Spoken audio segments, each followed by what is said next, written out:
Hello, Julian here, Beatles understander, lover from the inside somehow, and looking as tired as I actually am, being a bit underslept because I soldiered on last night watching it after it had been released. Anyway, this is my response, my subjective response to the first 2.5 hour installment, and it is definitely for Beatle nerds, more for the casual liker. I think the casual liker will get bored probably, although it's still very interesting from a human point of view, the dynamics that go on.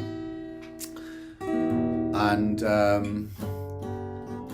yeah, the first thing I would say is that up to now, George has been the irritant. Much as I love him, I think he's a wonderful, wonderful guy in many, many ways. He's just like not into it, so it was right what kind of happened. He took himself away, and of course they'll bring him back eventually. It was a lovely moment, by the way. The three of them huddled together in a metre space or less, just agreeing that they're going to get him back. I thought that was very lovely. But you know, for people who have been so close, especially during the mid-60s, you know, when they took drugs together and all sorts, until, as Paul very eloquently notices, you know, we haven't been the same when after Mr. Epstein left, you know, and that's true. I think they're very aware that they've been in a bit of a rut, or rather a less happy place since that mid '67. So yeah, starting with George, he irritated me, and whether I don't know, this empathy for the other three, but and he's not normally, but you know, I know he can be dour and honest about negative things, but he was a complainer. He was never that happy. He seemed to be less confident when the others were there. When he was playing that beautiful, it was a beautiful version of "I Me Mine," just to Ringo. All through the day. So it was interesting the way the camera kept meeting his eyes, or his eyes met the camera, and with a kind of, he has a lot of intent there, doesn't he?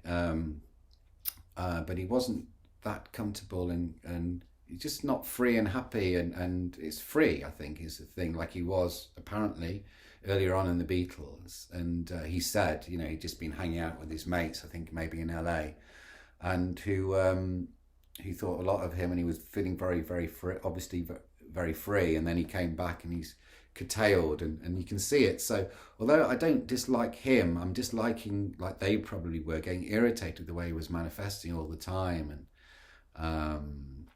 you know, but there's nothing against him, as I've already kind of. But yeah, it was like the closeness that they've had in those mid '60s. George has come out somehow let go of, but isn't surprising after they've been so close for so long, and with all the sorts of pressures and how sound as people they've remained being and developed as people. So these sort of things are inevitable, especially after Mr.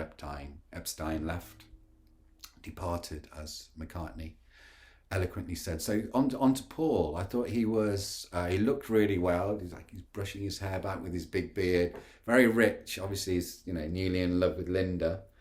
But I just thought, coming on to his music in a moment, but he was just really, he has this intelligence, this awareness you can see, and he's not trying to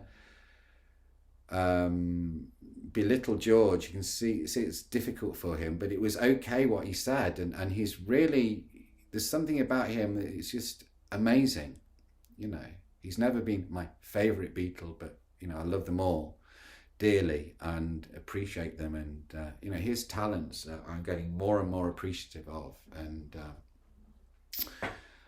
Ringo is just beautiful. He's just at the moment he's just there with his drums, you know, his drumsticks, patiently waiting. He just cooperates with every bit the other three begin to play, and of course they just dip into songs and then just move on to another one. I understand that, but the patience is lovely. And one of for me, on a human level, the peak, the golden moment or the silver moment was when Linda McCartney had been sitting by him. She just said, oh, I feel more at peace sitting next to Ring more than ever, or whatever she said. And I've only seen it once. And the Let It Be filmmaker, I think it was, said, yeah, Ringo's got a great heart, or a really good heart. And it was just so lovely, because I think it's so true. And I thought Linda, the way she looked was really very interesting, like such a 60s look, like a 60s model, for want of a better word. And that was nice. John was surprisingly polite, and on the surface at least, he's like holding it together, and he's not really saying his frank opinions. But I can sense this irritation with George that's growing, and that he understands a bit more Paul's feelings. I don't know, he's also, he's very independent, John. He's always watching from his own space, and it's quite strong. But, so far I'm being quite polite, I don't think that was John, was it? But still.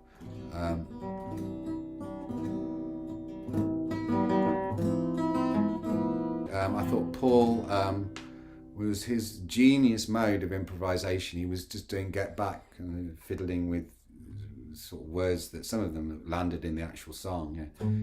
He was just doing his on the bass. La la la la la la la la la la la.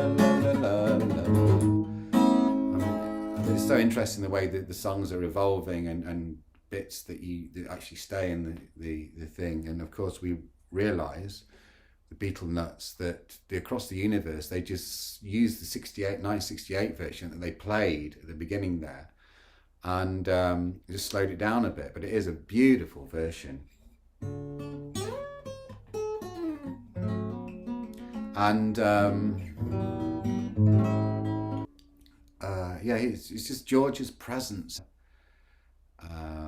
It's like, he's not into it, but the other three are kind of still not fully into it, but they've just gone back to work. It's okay. You can see John sort of he's kind of identified, this is what I'm going to do, so, we're going to do it, and he does, and he's there. I quite like when Rees Mogg says, before George walks out, about halfway through, he goes, you guys, you have to stay together for us, or whatever he said. It was really good. And John's just like looking. It's so good because as egos, they're just not that big.